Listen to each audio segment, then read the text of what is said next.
നമസ്കാരം. സ്ത്രീ ശാക്തീകരണത്തിൻ്റെ സന്ദേശം ഓർമ്മപ്പെടുത്തി ഒരു വനിതാ ദിനം കൂടി. അതിജീവനത്തിൻ്റെ കരുത്തും നിശ്ചയദാർഢ്യവും ജീവിത വഴികളിൽ വെളിച്ചം വിതറും. വനിതകൾ വീടിൻ്റെ മാത്രമല്ല നാടിൻ്റെയും ഐശ്വര്യമാണ്. എല്ലാ വർഷവും മാർച്ച് 8-നാണ് അന്താരാഷ്ട്ര വനിതാ ദിനം ആചരിക്കുന്നത്. പൊരുതി ജീവിക്കുന്ന, പൊരുതാൻ പ്രചോദനമാകുന്ന ഓരോ സ്ത്രീകളുടെയും ദിനം. വിദ്യാഭ്യാസം, ആരോഗ്യം, തൊഴിൽ, കുടുംബം തുടങ്ങിയ കാര്യങ്ങളിൽ സ്ത്രീകൾ നേടിയ വിജയത്തിൻ്റെ ഓർമ്മപ്പെടുത്തൽ കൂടിയാണ് അന്താരാഷ്ട്ര വനിതാ ദിനം. 1857 മാർച്ച് 8-ന് ന്യൂയോർക്കിലെ വനിതകൾ നടത്തിയ പ്രക്ഷോഭമാണ് വനിതാ ദിനത്തിന് തുടക്കം കുറിക്കുന്നത്. തുണിമില്ലുകളിൽ ജോലി ചെയ്തിരുന്ന സ്ത്രീകൾ കുറഞ്ഞ ശമ്പളത്തിനെതിരായും ജോലി സമയം കുറയ്ക്കാനുള്ള, വോട്ട് ചെയ്യാനുള്ള അവകാശത്തിനു വേണ്ടിയും ശബ്ദമുയർത്തി. ലോകത്തിൻ്റെ വിവിധ കേന്ദ്രങ്ങളിൽ ഇത്തരം പ്രക്ഷോഭങ്ങൾ പൊട്ടിപ്പുറപ്പെട്ടു. പിന്നീട് ലോക വനിതാ ദിനമെന്ന ആശയം വന്നപ്പോൾ മാർച്ച് 8 എന്നല്ലാതെ മറ്റൊരു തീയതിയും തിരഞ്ഞെടുക്കാൻ ആർക്കും തോന്നിയില്ല.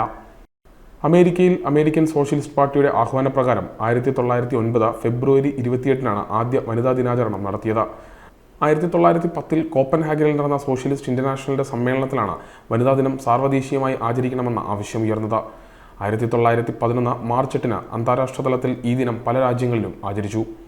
1975-ലാണ് ഐക്യരാഷ്ട്രസഭ മാർച്ച് 8 അന്താരാഷ്ട്ര വനിതാ ദിനമായി പ്രഖ്യാപിച്ചത്. സ്വന്തം ജോലിസ്ഥലത്തെ സൗകര്യങ്ങളും ജീവിത സാഹചര്യങ്ങളും മെച്ചപ്പെടുത്തുന്നതിനായി സ്ത്രീകൾ നടത്തിയ മുന്നേറ്റത്തിന്റെ ഓർമ്മയിൽ ഇന്നും ലോകത്തിന്റെ വിവിധ കോണുകളിൽ പല ആവശ്യങ്ങൾ ഉന്നയിച്ചും ജീവിത സാഹചര്യം മെച്ചപ്പെടുത്തുന്നതിനുമായി സ്ത്രീകൾ പോരാട്ടത്തിലാണ്. ആക്സലറേറ്റ് ആക്ഷൻ എന്നതാണ് ഈ വർഷത്തെ വനിതാ ദിനത്തിന്റെ സന്ദേശം. സമത്വത്തിനായി പോരാടുന്ന ലോകത്തെ എല്ലാ സ്ത്രീകൾക്കും വനിതാ ദിനാശംസകൾ.